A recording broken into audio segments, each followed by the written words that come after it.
I am Vivek. This is part 5 of chapter electricity of class 10. In this class, we will learn about the Ohm's law, resistance, graphical representation of potential difference and current, and verification of Ohm's law. So first we will learn about the Ohm's law.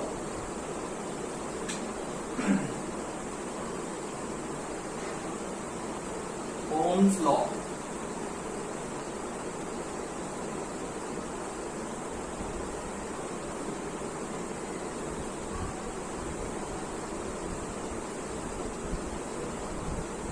What is Ohm's law? According to this law,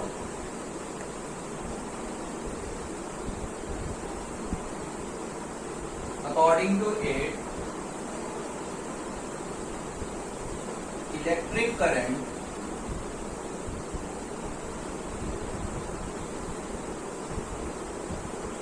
passing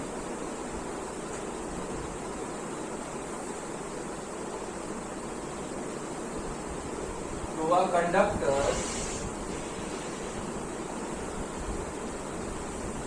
is directly proportional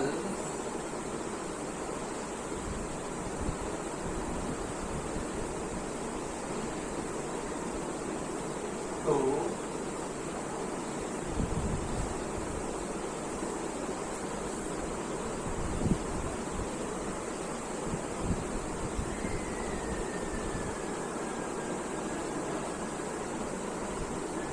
potential difference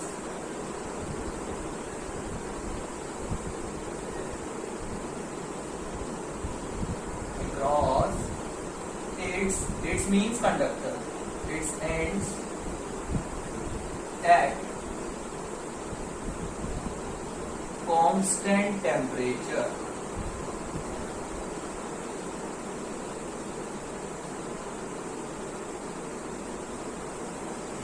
Electric current means I.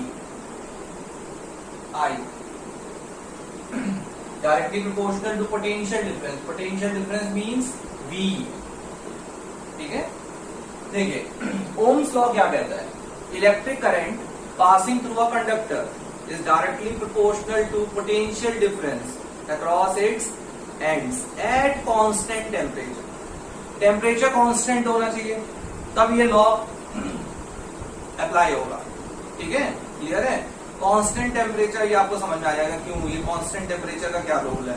ठीक है, फिलहाल आप इतना देखेंगे, अभी हम इस law से इतना समझ पाए हैं कि इलेक्ट्रिक करंट जो होता है वो डायरेक्टली प्रोपोर्शनल है किसका? पोटेंशियल डिफरेंस का. क्लियर है? दैट इज आई मतलब electric current is directly proportional to potential difference. I directly proportion, ये डायरेक्ट प्रोपोर्शन का साइन है, प्रोपोर्शन का साइन है.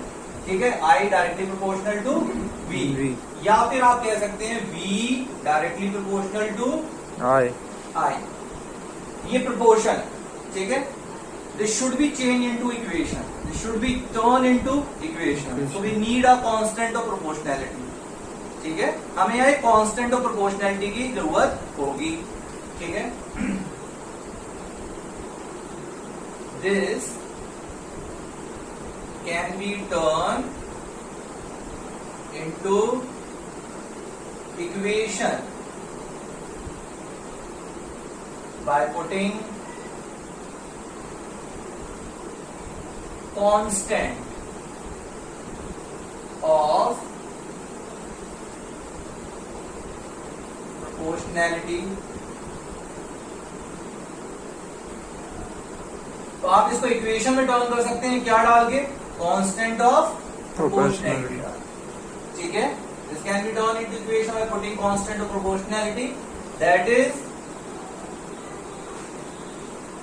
रेजिस्टेंस. देखो बेटा, इसको अगर आपको इक्वेशन में टर्न करना है, यानी यहाँ पे इक्वल का साइन लाना है, तो इसके लिए आपको कांस्टेंट की जरूरत होगी. और यहाँ पे कांस्टेंट क्या है? रेजिस्टेंस. ठीक है, क्लियर है? आई डायरेक्टली प्रोपोर्शनल वी के या वी डायरेक्टली प्रोपोर्शनल आई के कब होगा? At constant temperature. ठीक है, टेम्परेचर कांस्टेंट होना चाहिए। टेम्परेचर कांस्टेंट, जो भी कोई भी डिवाइस आप यूज कर रहे हैं या कोई भी मटेरियल आप यूज कर रहे हैं, नेचर ऑफ मटेरियल, मान लो ये दो लोग ये एक्सपेरिमेंट कर रहे हैं, ये लॉ को वेरीफाई करना चाहते हैं, ओम्स लॉ को, ठीक है। तो दोनों की जो डिवाइसेस होने चाहिए वो क्या होने चाहिए? सेम होने चाहिए, सेम टाइप के होने चाहिए। क्लियर है? समझ में आ गया? एक व्यक्ति ने, मतलब एक पर्सन ने कोई बल्ब लिया, दूसरे ने भी बल्ब लिया, तो दोनों बल्ब सेम टाइप के होने चाहिए।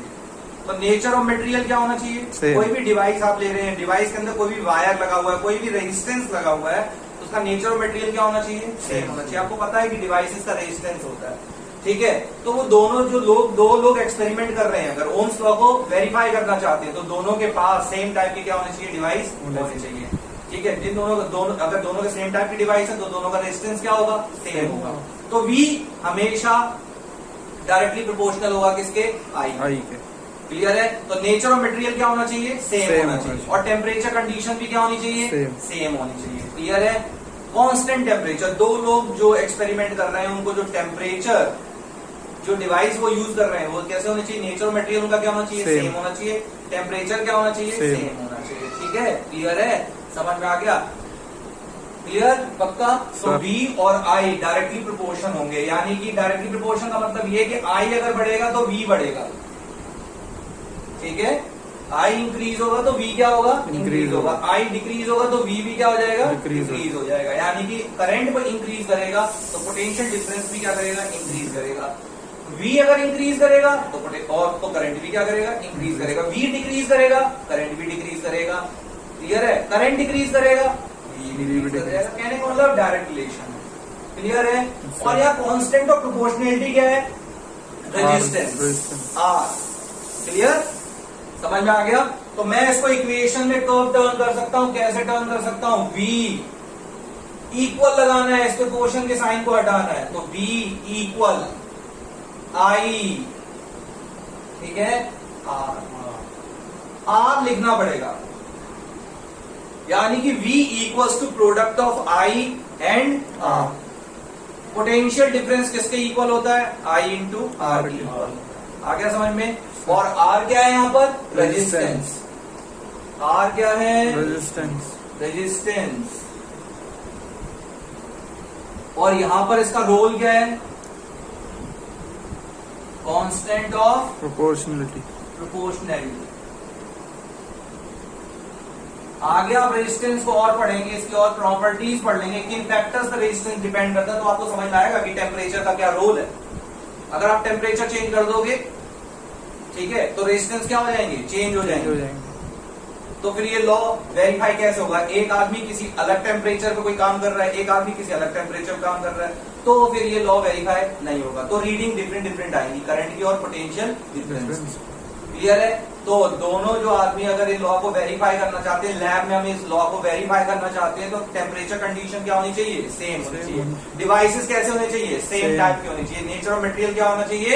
सेम टाइप का होना चाहिए, ठीक है। क्लियर है? तो ये कांस्टेंट ऑफ प्रोपोर्शनैलिटी होगा at constant temperature. It work as a constant of proportionality in this law. SI unit, sorry, तो V equals to R। Now अगर V इक्वल्स टू R है तो I इक्वल्स टू क्या होगा? V upon R। I equals to क्या होगा? V upon R। Clear है? R equals to क्या होगा? R equals to V upon I। तो अब I का R से रिलेशन देखो कैसा है। Current is inversely proportional to resistance. Current is inversely proportional to resistance, ठीक है। आप ऐसे समझिए, बस इतना ही समझिए। Current is inversely proportional to resistance. V is directly proportional to I, but I is inversely proportional to resistance.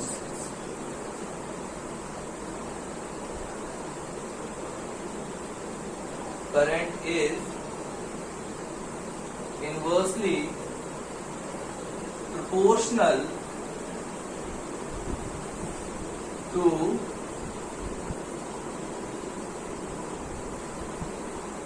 Resistance, ठीक है। इसका मतलब ये है बेटा जी, अगर किसी भी डिवाइस का रेजिस्टेंस ज्यादा होगा तो करंट क्या होगा, कम होगा। ये मुझे बात समझ में नहीं आई, तो हम यहाँ पर कुछ केसेस लेते हैं, ठीक है। पहले बताओ ओम्स लॉ समझ में आ गया। ओम्स लॉ क्या कहता है, electric current is directly proportional to potential difference, ठीक है, एट कांस्टेंट टेम्परेचर। क्लियर है, V directly proportional to I और I directly proportional to V, ठीक है, क्लियर है। And this proportion can be turn into equation by putting constant of proportionality that is resistance at constant temperature, ठीक है। So V equals to IR, it is important formula, V equals to IR। So potential difference is the product of current and resistance, and I is inversely proportional to resistance, ठीक है।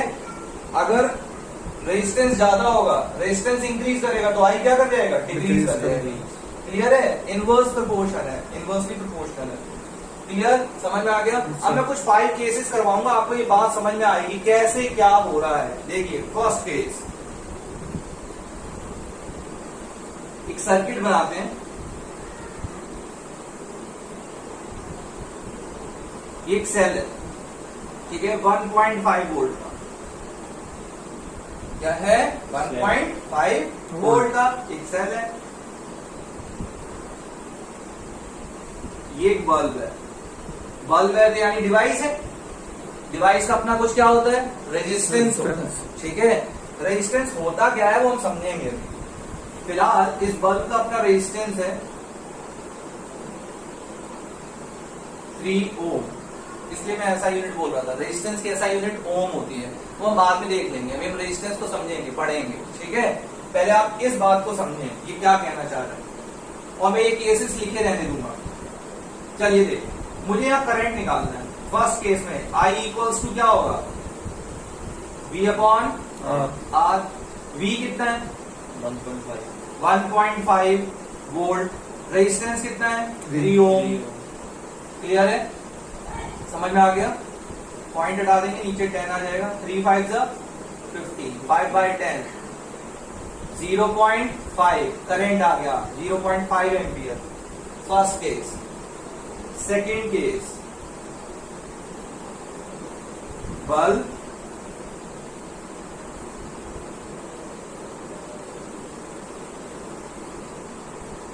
अब यहां आप check करो, second case में मैंने कितने cell लगा दिए हैं, 2 सेल लगा दिए। एक सेल 1.5 वोल्ट का था, 2 सेल कितना हो जाएगा, 3 वोल्ट हो जाएगा। पोटेंशियल डिफरेंस 3 वोल्ट है, ठीक है। बल्ब का रेजिस्टेंस 3 ओम है। I equals to V upon R। V कितना है हमारे पास, 3। रेजिस्टेंस कितना है, 3। करंट कितना आ गया, 1 एम्पियर। थर्ड केस, बल्ब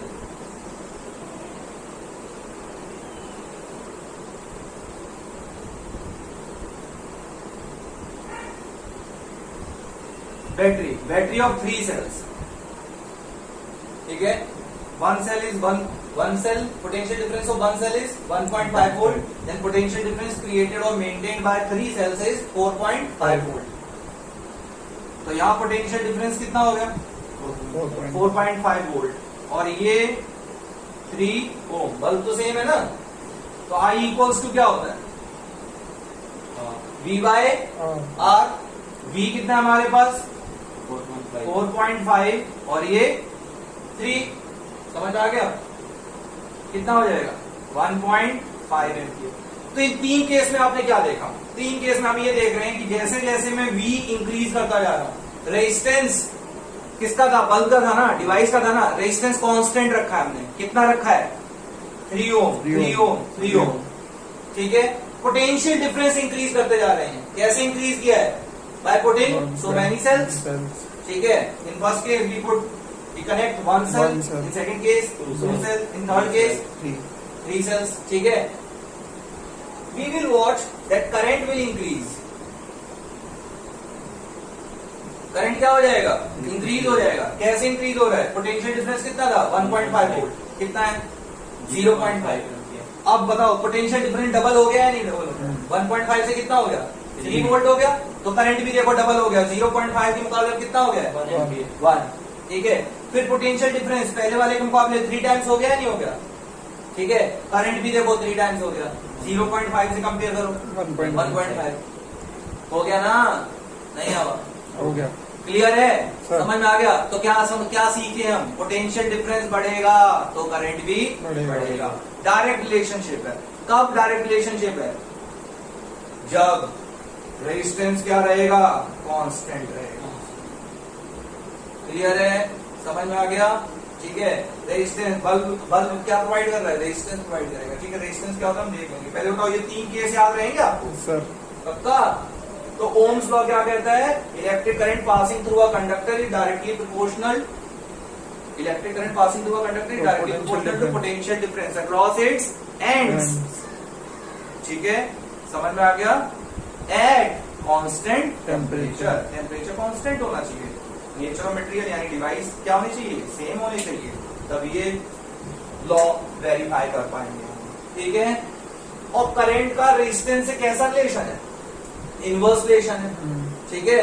जरा हम इसको भी देख लेते हैं, ये क्या कहना चाहता है कि करंट का रेजिस्टेंस से कैसा रिलेशन। ओम्स लॉ समझ में आया होगा आपको,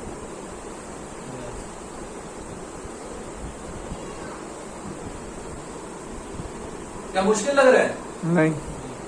चलिए अब फोर्थ केस देखते हैं। Fourth case,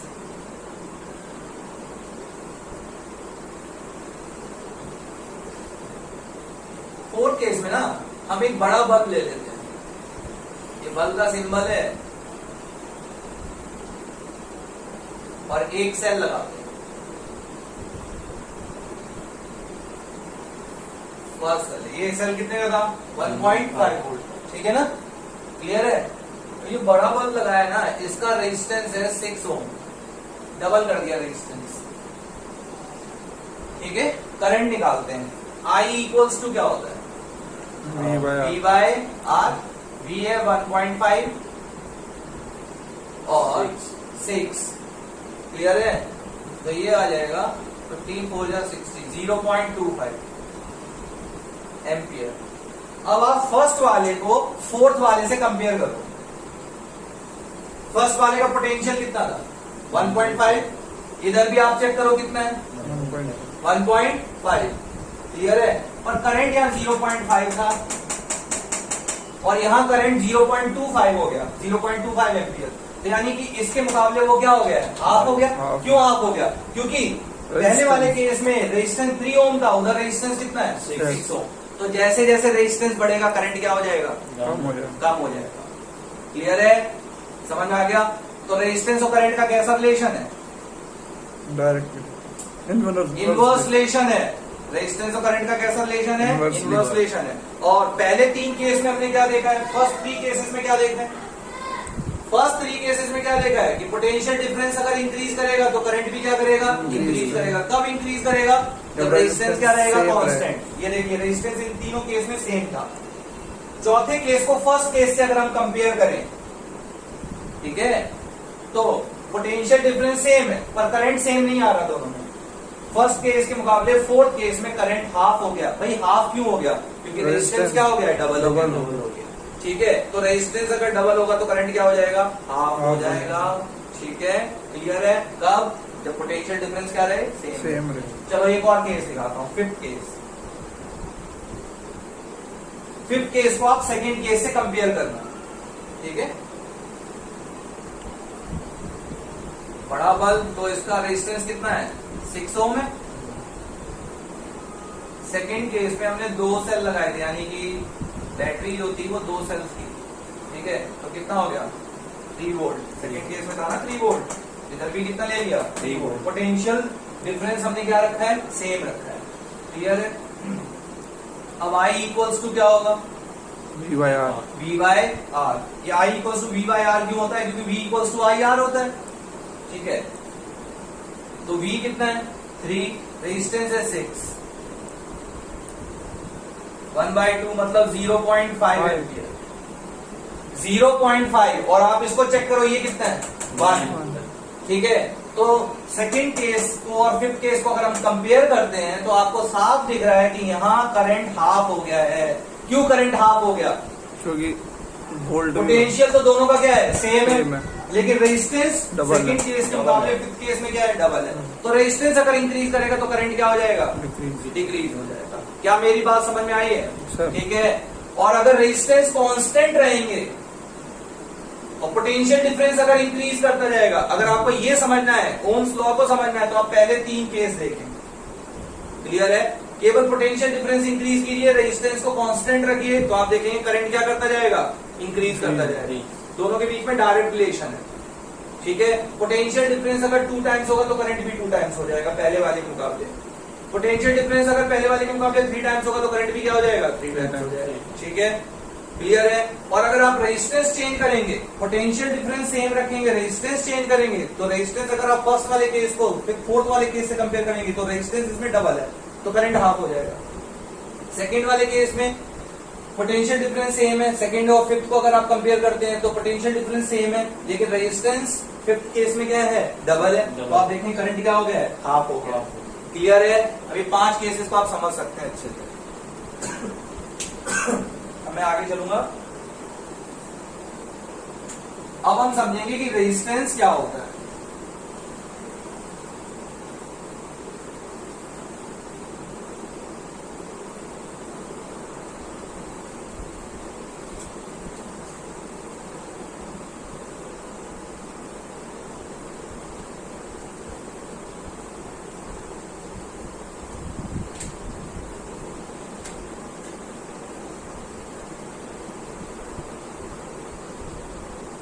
Resistance of a conductor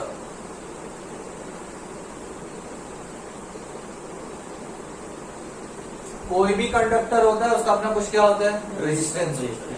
ठीक है, समझ में आ गया? तो रेजिस्टेंस को हम डिनोट कैसे करते हैं? R से। रेजिस्टेंस एक्चुअली है क्या? It is a obstruction to the flow of electron. ठीक है। When electron passing through a conductor, they do not follow a direct path. They do not follow a direct route or straight route. They go in a zigzag motion. किसमें जाते हैं? zigzag motion में जाते हैं। इनका कोई direct route नहीं हो पाता, सीधा नहीं निकल पाते हैं। क्यों नहीं निकल पाते? कोई रास्ते में परेशानी आ जाती है, कोई इनके मोशन को, इलेक्ट्रॉन, फ्री इलेक्ट्रॉन के मोशन को अपोज कर रहा है। अपोज करने का मतलब क्या? हिंड्रेंस दे रहा है, ऑब्स्ट्रक्ट कर रहा है उनके पाथ को, रोक रहे हैं उनको। ठीक है। अगर उनको कोई रोक रहा है तो चला कौन रहा है? चला रहा है पोटेंशियल डिफरेंस। एक जगह पे हाई पोटेंशियल और एक जगह पे क्या है? लो पोटेंशियल है। तो इलेक्ट्रॉन हाई पोटेंशियल से कहां की तरफ चलेंगे? लो पोटेंशियल की तरफ। लेकिन उनके रास्ते में कोई ऑब्स्ट्रक्शन आ जाती है जो उनके मोशन को अपोज कर रहा होता है। ठीक है। अब उनके मोशन को अपोज कौन करेगा? अगर देखिए, बात सुनिए, जो मेटल कंडक्टर है उसके अंदर क्या होंगे? एटम्स होंगे।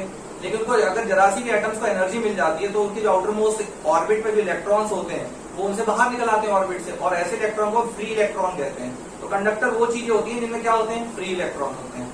ठीक है। जब तक कंडक्टर को आप किसी बैटरी से कनेक्ट नहीं करते हैं तब तक उसके फ्री इलेक्ट्रॉन जिगजैग मोशन में रैंडमली कोलाइजन करते रहते हैं। ठीक है। लेकिन आप जब बैटरी से कनेक्ट कर देते हो, क्लियर है, तो वो नेगेटिव टू पॉजिटिव यानी कि डायरेक्शन ऑफ इलेक्ट्रिक करंट, और अगर हम कन्वेंशनल करंट की बात करें तो पॉजिटिव टू नेगेटिव मोशन करने लग जाते हैं। वैसे एक्चुअल में क्या होता है? नेगेटिव टर्मिनल से कहां की तरफ चलते हैं? पॉजिटिव की तरफ। लेकिन वो सीधे नहीं जा पाते। सीधे क्यों नहीं जा पाते हैं? क्योंकि उनका कोलाइजन हो जाता है। कोलाइजन किससे होता है? मेटल आयन से। मेटल आयन कैसे बन गए? एटम में से इलेक्ट्रॉन निकल गए तो वो क्या, जो रह गए वो क्या हो गए? Metal ion. क्या मेरी बात समझ में आ गई है? ठीक है। तो पहले आप समझो कि क्या होता है। देखिए, मानो ये एक वायर है। क्या है ये? वायर। वायर को हमने बैटरी से कनेक्ट कर रखा है या सेल से कनेक्ट कर दिया। सेल या बैटरी क्या मेंटेन करते हैं? Potential difference. अरे भाई, ये पूरा वायर ही है, बस मैंने वायर को यहाँ थोड़ा मोटा दिखा दिया है।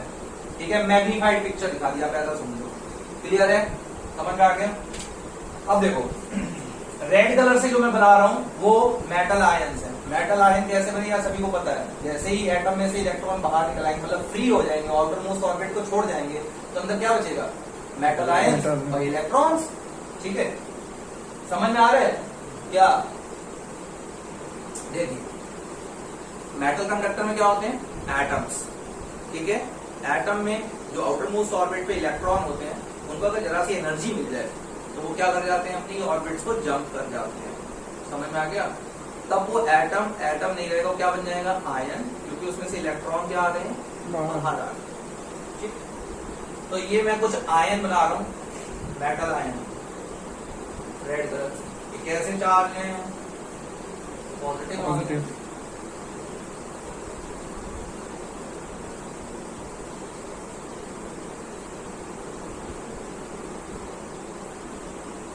जगह जगह भी प्रेजेंट होंगे।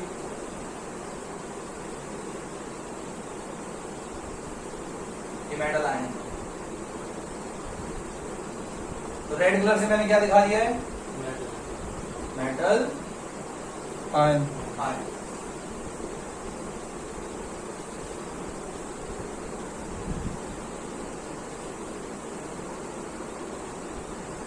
और ब्लैक कलर से मैं दिखा रहा हूं इलेक्ट्रॉन, ठीक है। तो इलेक्ट्रॉन ये रहे,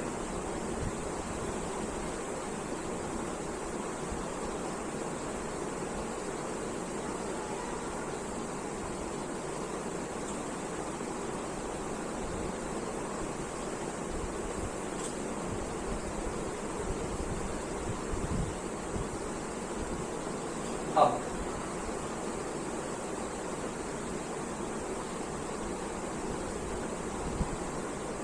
ये जो इलेक्ट्रॉन्स, ये इलेक्ट्रॉन अगर ये यहां से, समझ आ रहा है? इस एंड पर क्या है? हाई पोटेंशियल, इस एंड पर क्या है? लो पोटेंशियल, ठीक है। कन्वेंशन को फॉलो करोगे तो इस एंड पर हाई पोटेंशियल, इस एंड पर क्या है? Low potential. चलो देखिए इलेक्ट्रॉन्स, अभी जब इसको पीछे से इलेक्ट्रोमोटिव फोर्स क्या कर रही है? इलेक्ट्रॉन को पुश कर रही है, इलेक्ट्रॉन रिपेल कर रहे हैं और वो पॉजिटिव एंड की तरफ जाना चाह रहे हैं, ठीक है। तो जैसे ही वो इधर बढ़ते हैं क्या होगा? ये टकरा जाएंगे या नहीं टकराएंगे? ठीक है। तो ये इलेक्ट्रॉन्स जो हैं जब टकराते हैं, ये कोलाइजन हुआ, फिर इलेक्ट्रॉन ये कोलाइड हुए, फिर ये इलेक्ट्रॉन ऐसे कोलाइड हुआ। समझ में आ गया? ये इलेक्ट्रॉन ऐसे कोलाइड हो गए, मतलब इनको अपना डायरेक्शन थोड़ा सा क्या करना पड़ेगा? चेंज करना। ठीक है, क्लियर है? सभी को समझ में आ रहा है सर? और इस तरीके से ये इलेक्ट्रॉन्स बाहर निकल जाएंगे।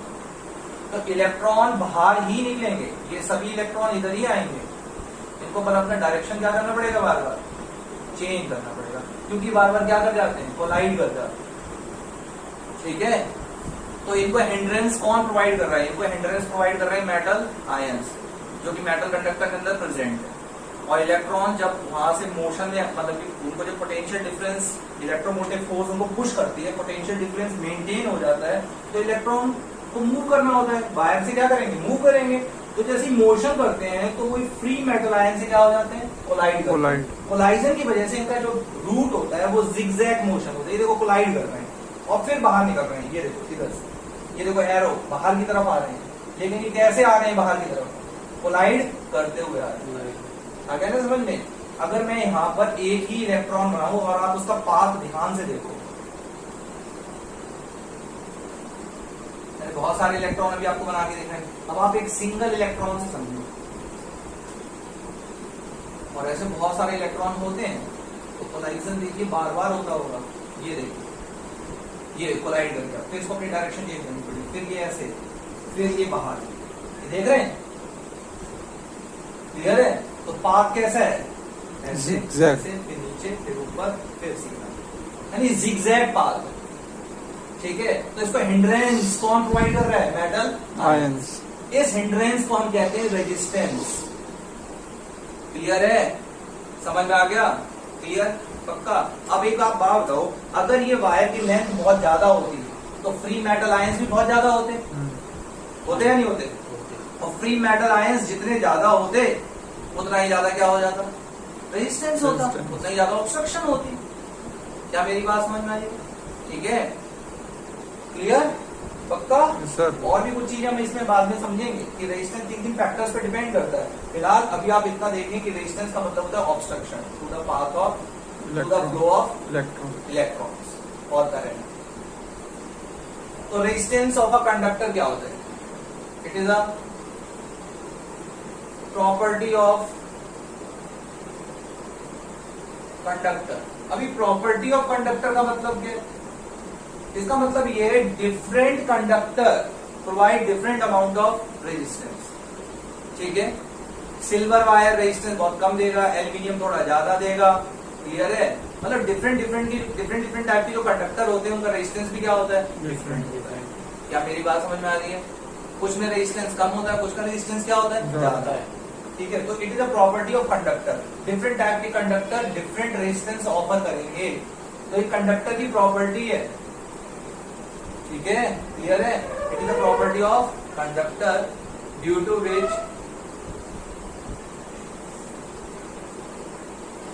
it opposes the flow of free electrons।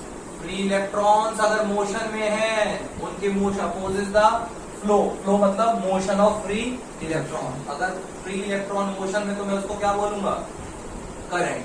तो मैं ये भी बोल सकता हूँ it is the property of conductor due to which it opposes the flow of electron current. क्या मेरी बात समझ में आ गई? सर। ठीक है, थ्रू इट, जब इसके थ्रू पास हो रहे होते हैं, इसके थ्रू फ्लो कर रहे होते हैं, तो ये करंट के फ्लो को अपोज करता है। समझ में आ गया? इलेक्ट्रॉन के मोशन को इंकरेज कौन करेगा? Potential difference. और उसको अपोज कौन करेगा? रेजिस्टेंस। आ रहा है समझ में सर? या नहीं आ रहा? आ गया। पक्का? क्लियर है? Through it is called resistance। और मैंने पीछे बोला था ऐसा यूनिट रेजिस्टेंस की क्या होती है? ओम। ठीक है, ऐसा unit of resistance is ohm, after the name of German physicist George Simon Ohm.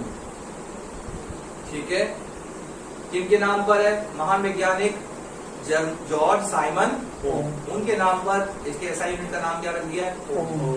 ठीक है, इट्स ओम का सिंबल क्या है? It's symbol is represented by a Greek letter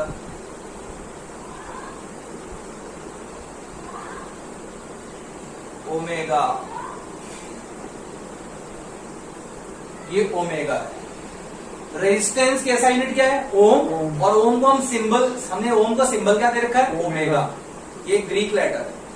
समझ में आ गया? पक्का? देख लीजिए। अच्छा देखिए, अगर ओम्स लॉ को आपने स्टडी किया है तो ओम्स लॉ क्या है? V equals to I R. ठीक है ना? तो R क्या होगा? R equals to V upon I. V upon I. Clear? हमें रेजिस्टेंस 1 ओम चाहिए। क्या चाहिए? 1 ओम। ठीक है, क्लियर है? हाँ भाई, तो अगर यहाँ 1 ओम वैल्यू चाहिए तो पोटेंशियल कितना होना चाहिए?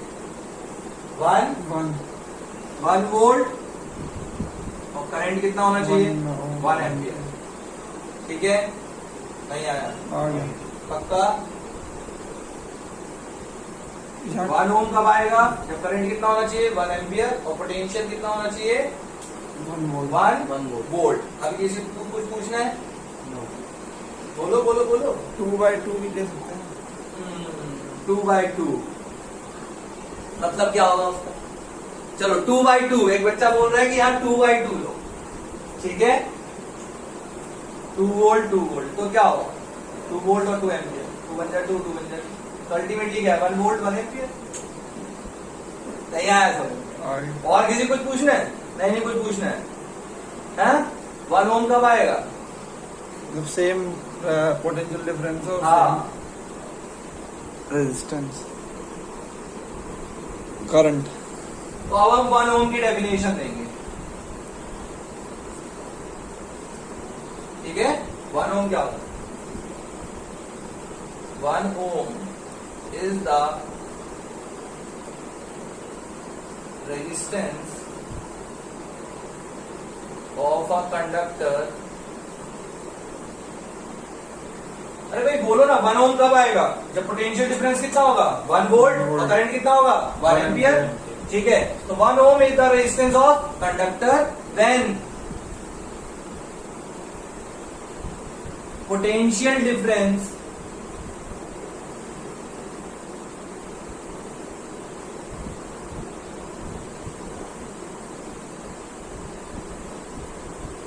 across its ends is 1 volt and current means I passing through it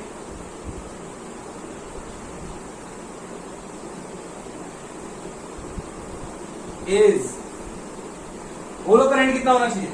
1 ampere. तो 1 ओम कब आएगा? 1 ohm is the resistance of a conductor when potential difference across its 1 volt ends and is 1 volt 1 volt and current flowing through it or 1 current ampere. passing through it is 1 ampere. बड़ा आसान है, ठीक है। और दिमाग में तो ये शक तो नहीं आएगा कि कोई बोल रहे हैं 2 वोल्ट ले लो या 2 एम्पियर ले लो, तो उसका मतलब भी क्या होगा?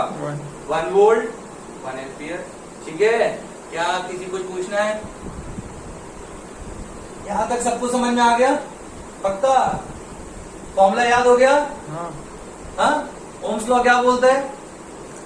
According to Ohm's law, electric current is directly proportional to potential difference. ठीक है, at constant temperature. I directly proportional to V और V directly proportional to I. ठीक है, and this can be turn into equation by putting a constant of proportionality that is known as resistance और R at constant temperature. So V equals to I R. Clear है? ठीक है, और मैंने 5 cases दिखाए आपको। 3 केसेस में मैंने रेजिस्टेंस सेम रखा है, रेजिस्टेंस कांस्टेंट रखा है, मैंने पोटेंशियल डिफरेंस को इंक्रीज किया तो करंट भी इंक्रीज हो रहा है। समझ में आ गया? फिर मैंने फर्स्ट केस को एक 4th केस बनाया था। 4th केस में मैंने पोटेंशियल डिफरेंस 1.5 वोल्ट ही रखा है, लेकिन रेजिस्टेंस मैंने डबल कर दिया। तो फर्स्ट को 4 से कंपेयर करोगे तो आपको दिखेगा कि रेजिस्टेंस और करंट का इनवर्स प्रोपोर्शन। समझ में आ गया? रेजिस्टेंस बढ़ेगा तो करंट क्या हो जाएगा? कम हो जाएगा। क्लियर है? कंपैरिजन आप कर सकते हैं, वीडियो को बहुत अच्छे से देखें, ध्यान समझ में आ गया। और रेजिस्टेंस का मतलब क्या होता है? Hindrance, obstruction. ठीक है, अरे भाई आपको एक सीधा रास्ता दे दिया दौड़ने के लिए तो आप फटाफट दौड़ जाओगे, और बीच में मैंने आपके ऑब्स्ट्रक्शन रख दी, बीच में कई सारे स्टूल रख दिए और आपसे कहा दौड़ जाओ, तो क्या आप तेजी से दौड़ पाओगे? नहीं। क्लियर है? समझ में आ गया? देखो रेजिस्टेंस कैसे करंट को कम करता है, यहां देखो।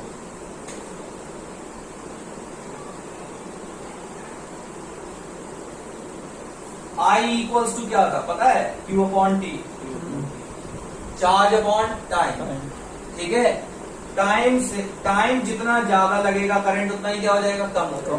और ये जो मेटल फ्री आयंस है, मतलब सॉरी मेटल आयंस है, वो फ्री इलेक्ट्रॉन्स को पास होने में क्या कर रहे हैं? ऑब्स्ट्रक्शन दे रहे हैं, अपोज कर रहे हैं, तो उनको टाइम लगता है इलेक्ट्रॉन्स को मूव करने। और जितना ज्यादा टाइम लगेगा उतना ज्यादा करंट क्या हो जाएगा? कम हो जाएगा। तो इसलिए ये बात समझ में आती है कि रेजिस्टेंस जितना ज्यादा होगा करंट उतना ही क्या हो जाएगा? कम हो जाएगा।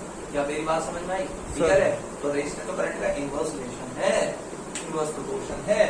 ठीक है, क्योंकि करंट का मतलब होता है rate of flow of charge. ठीक है, और रेजिस्टेंस अगर ज्यादा होगा तो rate of flow of charge क्या हो जाएगा? कम हो जाएगा। बात समझ में आ रही है? ठीक है, जैसे यहाँ देखो 20 कूलम चार्ज 5 सेकेंड में पास हो रहे हैं किसी वायर के थ्रू, क्योंकि उसका रेजिस्टेंस क्या है? कम है। और यही 20 कूलम चार्ज 10 सेकेंड में पास हो रहे हैं, क्योंकि उस वायर का रेजिस्टेंस क्या है? ज्यादा है, क्योंकि उसमें मेटल आयंस हैं। ठीक है, उसका नेचर कुछ और हो सकता है, उसमें मेटल आयंस ज्यादा है, या फिर आप ये समझिए कि उसकी लेंथ बहुत ज्यादा है। यानी जितना ज्यादा रेजिस्टेंस होगा, करंट को आप चेक करो, 5 4 जा 20, 10 2 जा 20। देखो चार्ज तो सेम था 20, पर एक में टाइम क्या लग गया? ज्यादा, और एक में टाइम क्या लग रहा है? कम। तो भाई एक में टाइम ज्यादा क्यों लग रहा है? Due to obstruction. मैं आपके रास्ते में बहुत सारे ऑब्स्ट्रक्शन डाल दूं तो आपको एक फिनिशिंग लाइन क्लियर करने में ज्यादा टाइम लगेगा। अगर आप रेस कर रहे हैं और बीच में ऑब्स्ट्रक्शन लगा दूं तो आपको टाइम क्या लगेगा? ज्यादा। ठीक है, तो रेजिस्टेंस का मतलब क्या होता है? ऑब्स्ट्रक्शन। तो अगर आपने देखा ये इलेक्ट्रॉन देखो सीधा पास नहीं जा पा रहा, सीधा ऐसे नहीं जा पा रहा, श्यों ऐसे नहीं जा पा रहा है, क्या कर रहा है? zigzag जिगजैग मोशन में जा पा रहे हैं, ऐसे ऐसे निकल पा रहे हैं। क्या मेरी बात समझ में आ गई है? सर। क्लियर है? अब मैं आगे चलूंगा। अब हम आगे चल के कुछ न्यूमेरिकल क्वेश्चन करते हैं, ओम्स लॉ पर बेस्ड है। ठीक है, समझ में आ रहा है? चलिए देखते हैं। 1 ओम की डेफिनेशन सभी को समझ में आ गई होगी। 1 ohm is the resistance of a conductor when potential difference across its ends is 1 volt and current flowing through it is 1 1 ampere. ठीक है, क्लियर है? हाँ? सर क्लियर है भाई? है। हाँ ठीक है।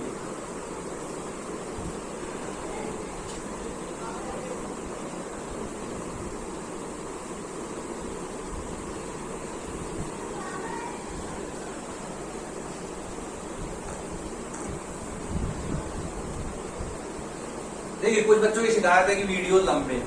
ठीक है, अच्छी चीजें सीखने को वक्त चाहिए होता है, तो वीडियो लंबे ही होंगे बेटा। समझ में आ गया?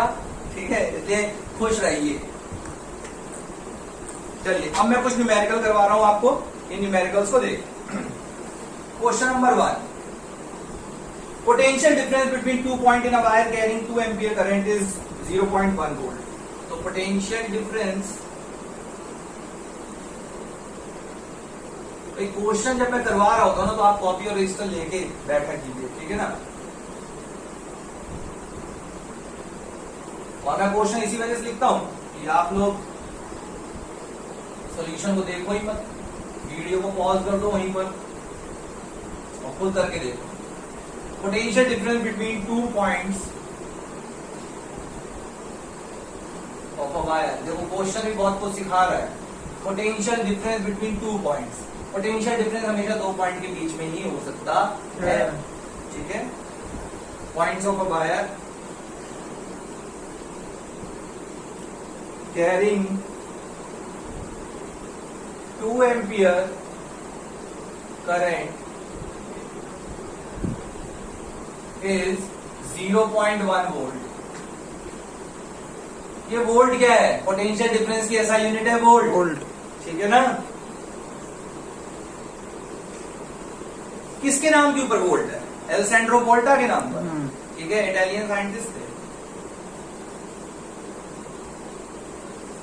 Calculate resistance. अब हमें रेजिस्टेंस कैलकुलेट करना है। ठीक है, कैलकुलेट रेजिस्टेंस बहुत अच्छा बना देता हूं इस क्वेश्चन को। बिटवीन 2 पॉइंट्स,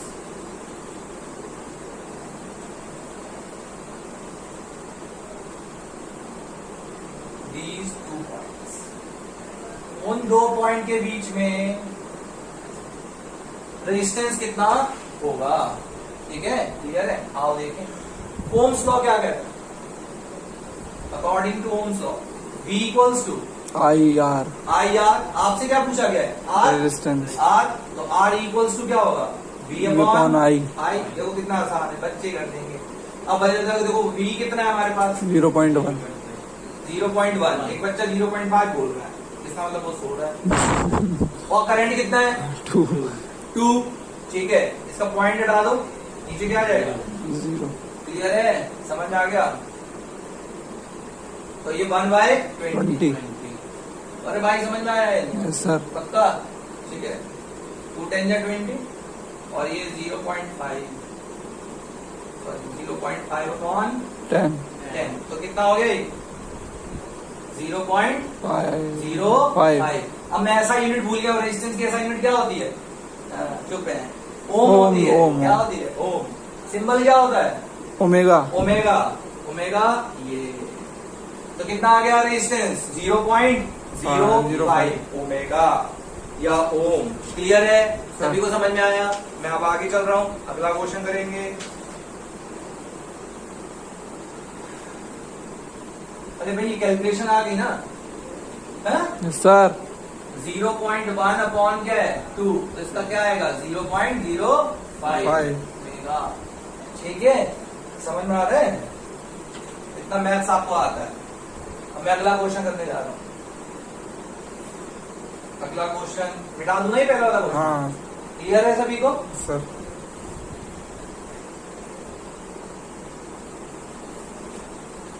अगला क्वेश्चन है question number 2। Circuit electric circuit ना,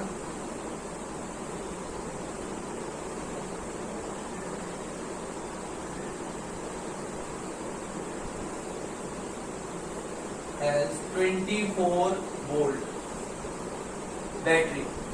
बैटरी क्या प्रोवाइड करती है? Potential. Potential. Potential difference maintain करती है नहीं करती है?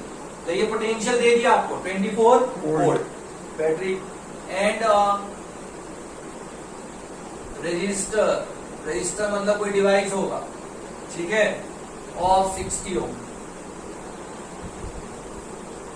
60 ओम, ठीक।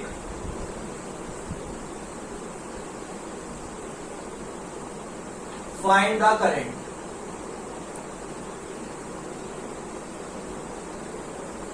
Find the current. Current.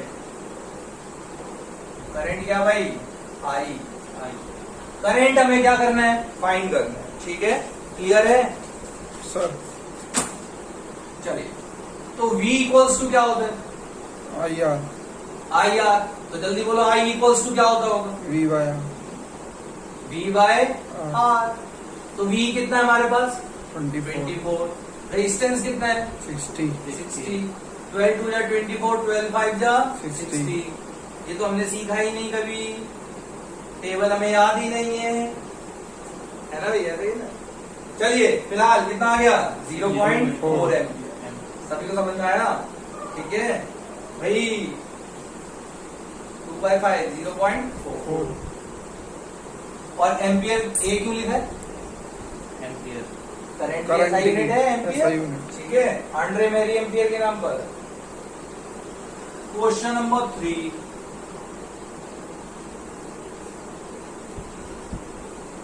an electric iron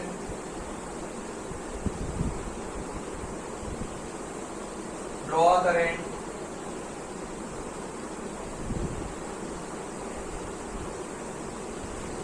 of 3.4 ampere. यहाँ क्वेश्चन लिख रहा हूं, फ्रॉम 220 वोल्ट सप्लाई लाइन।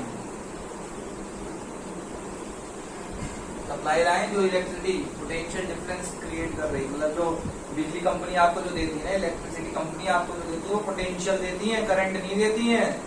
समझ में आ गया? फोर्स देती है। और घर में आपकी वायरिंग होती है ऑलरेडी, और वायर में क्या होंगे? इलेक्ट्रॉन्स होंगे, बस वो मोशन में आ जाते हैं। तो बिजली कंपनी आपको क्या देती है? पोटेंशियल। क्या देती है? पोटेंशियल। ठीक है,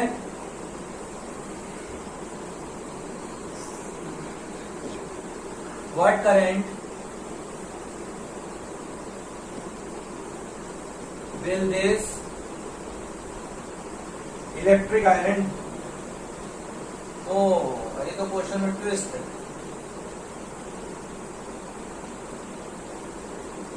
draws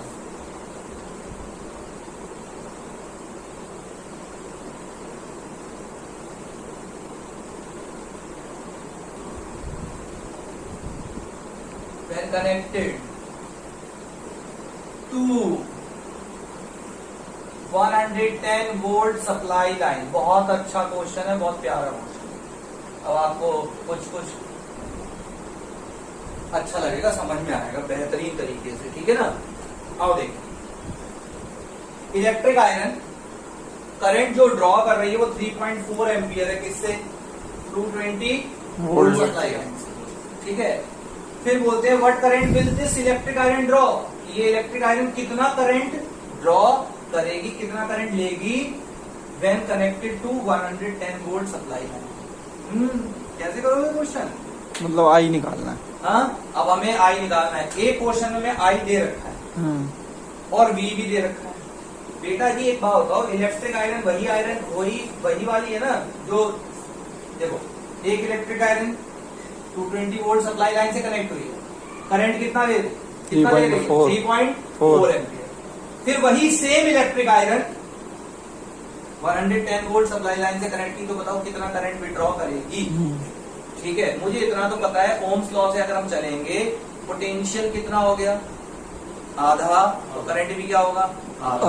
और मैथमेटिकली कैसे लिखाओगे आप?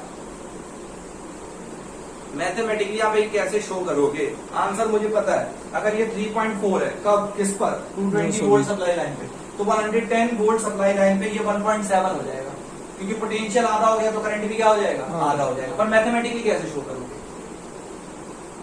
मैंने क्या बोला था, हर एक डिवाइस का अपना क्या होता है? टेम्परेचर।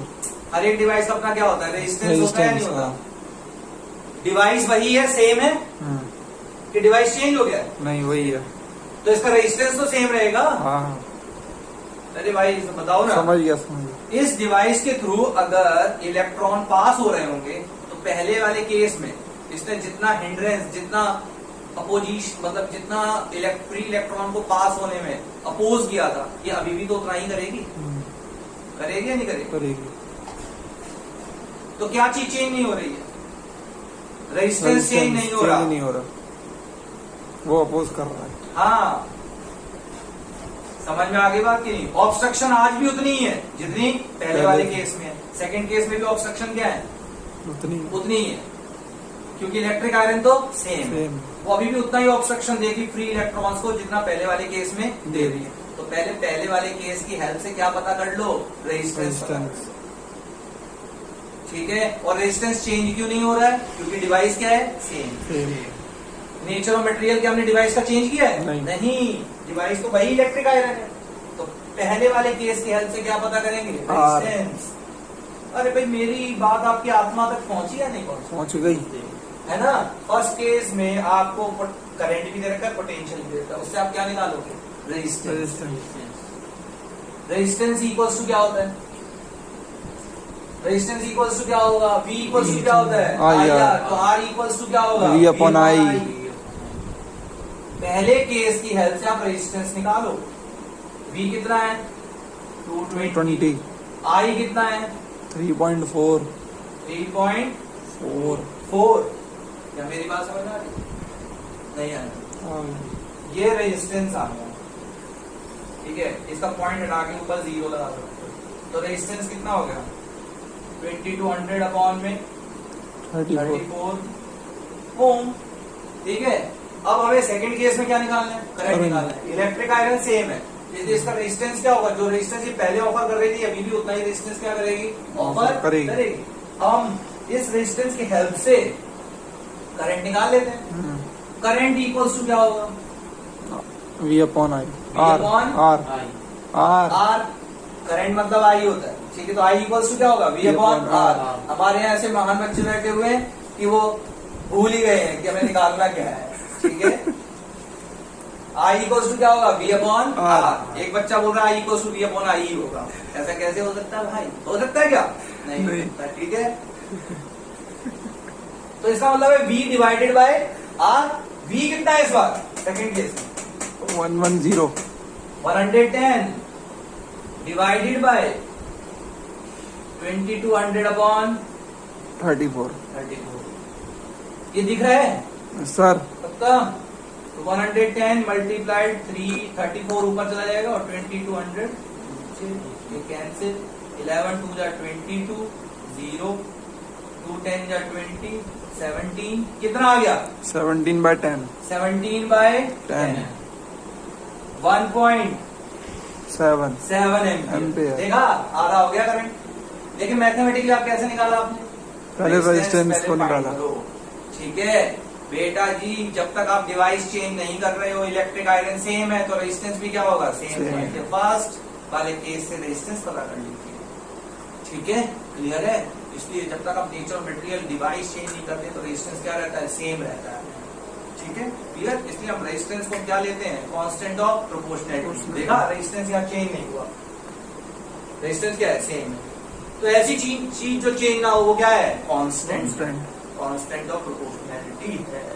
समझ में आ गया या नहीं? आ गया। पक्का? आप ऐसे समझो, V और I दोस्त हैं। V अगर थोड़ा प्यार दिखाता है I भी उतना ही प्यार दिखा देता है, ठीक है। उनका तीसरा दोस्त भी है, रेजिस्टेंस R, ठीक है।